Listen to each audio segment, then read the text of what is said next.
Le concept d'indicateur clé de performance, ou Key Performance Indicator, KPI en anglais, est très étroitement lié au concept de facteur clé de succès. Il désigne l'ensemble des indicateurs visant à mesurer l'atteinte d'un facteur clé de succès, c'est-à-dire un facteur qui sous-tend la capacité de l'organisation à atteindre ses objectifs stratégiques. Popularisés dans les années 70, les facteurs clés de succès se sont très bien intégrés dans les années 80 aux théories des forces du marché et de l'avantage concurrentiel de Michael Porter. Écartons tout d'abord l'écueil le plus courant concernant les indicateurs clés de performance. Ils ne doivent en aucun cas mesurer une performance financière, mais bien le degré d'atteinte d'un facteur clé de succès. La croissance du chiffre d'affaires, le taux de résultat net ou le retour sur fonds propres ne sont ainsi pas des indicateurs clés de performance, mais plutôt des indicateurs clés de résultat. Prenons l'exemple du transport aérien pour bien comprendre ce que sont les facteurs clés de succès.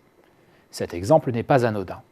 Il s'agit d'un marché extrêmement homogène, très concurrentiel et s'intégrant bien dans la conception porterienne de la concurrence. Que les compagnies aériennes soient low cost, classiques ou haut de gamme, qu'elles desservent plutôt les courts ou moyens et longs courriers, elles doivent toutes maîtriser certains facteurs clés de succès en commun. Dans la mesure où elles opèrent essentiellement à coût fixe, il leur faut par exemple impérativement maximiser le rendement de leur flotte, c'est-à-dire s'assurer que les avions soient aussi remplis que possible et qu'ils soient autant en exploitation que possible. De ces deux nécessités découlent deux indicateurs distincts. D'un côté, le taux de remplissage moyen par avion, de l'autre, le temps moyen passé en vol chaque jour par avion. Cet exemple illustre un autre écueil potentiel dans l'usage des indicateurs clés de performance, les limiter à un seul outil de benchmarking. C'est un usage possible si la stratégie de l'entreprise consiste à livrer une concurrence frontale aux autres entreprises engagées sur le même marché.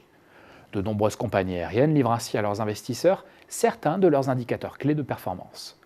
Rappelons encore une fois que les indicateurs sont liés aux facteurs clés de succès et donc à la stratégie définie par l'entreprise.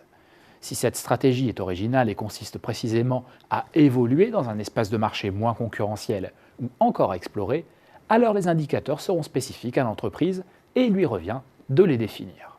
La définition des indicateurs clés de performance doit répondre à certains impératifs. Elle implique déjà en amont que les facteurs clés de succès soient bien identifiés et régulièrement mis à jour pour correspondre aux réalités du marché. Il faut ensuite s'accorder sur les indicateurs les plus critiques. Plus les indicateurs sont nombreux, plus la concentration est diluée et plus les interprétations peuvent être nombreuses et stériles. Ces indicateurs doivent également être très explicites, de telle sorte qu'aucune erreur d'interprétation ne puisse être commise notamment par les managers et même par les employés eux-mêmes si l'objectif à atteindre dépend de l'organisation dans son ensemble. Idéalement enfin, ces indicateurs ne doivent mesurer que l'action de l'entreprise elle-même, de telle sorte qu'on ne mesure pas des progrès liés par exemple à l'environnement macroéconomique ou tout autre choc significatif provenant de l'extérieur.